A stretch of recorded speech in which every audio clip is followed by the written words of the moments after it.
In the previous video, we discussed about exponential functions, correct? Now, in this particular video, we are going to understand about logarithmic functions.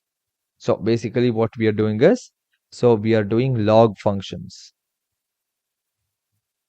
Now, when I say log functions, you need to understand first and foremost is what are log functions. Now, last year in chemistry, you would have studied about logarithms, right? Now, any log function or logarithmic function, there are two types of logs. Okay, one is called as a natural logarithm. So, whenever we talk about natural log, basically the log to base e. This is natural logarithm. Understood? So, log of x to base e. One more is called as Napier's logarithm.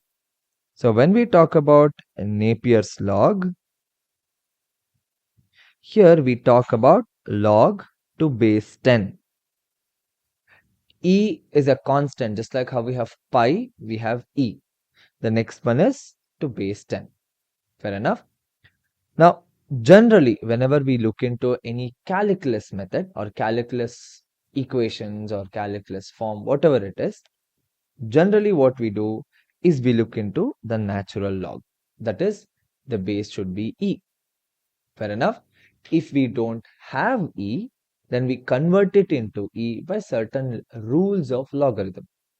Now let's discuss about the rules of log what we have.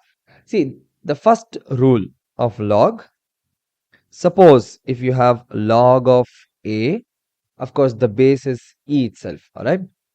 Say you have log a plus log b. Both the bases are e, then this will be nothing but log ab to base e. Understood? But keep this in mind. Suppose if you have log a into log b. Alright, so this is also kind of a rule itself. The second one, you can say log a into log b. This is not equal to log ab. Please keep this in mind. Fair enough?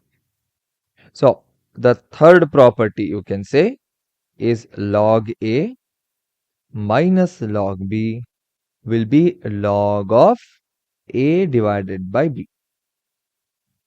Fine? Log of a by b.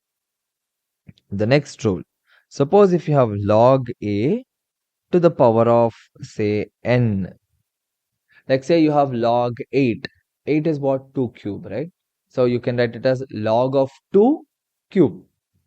So if you have log a power n, then this is nothing but n log a.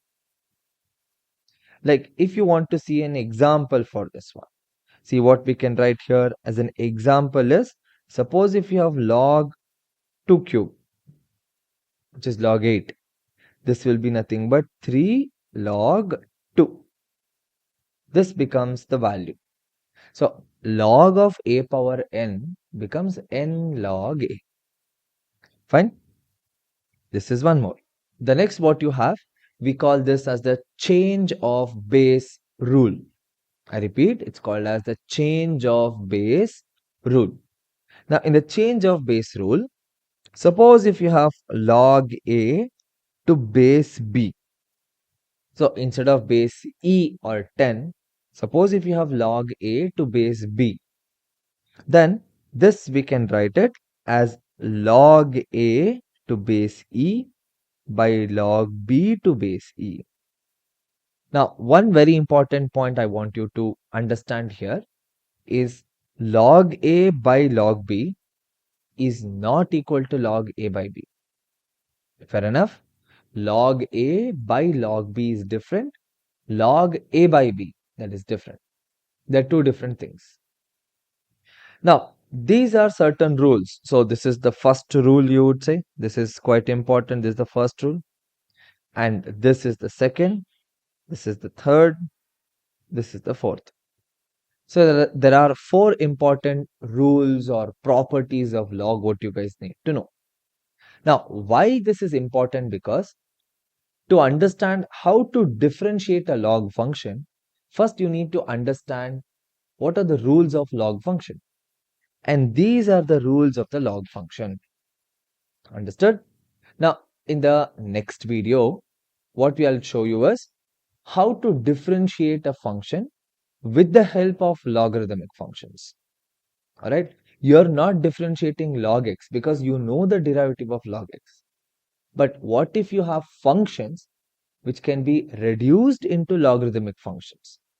And how do we differentiate that? That is what you are going to learn in the next video.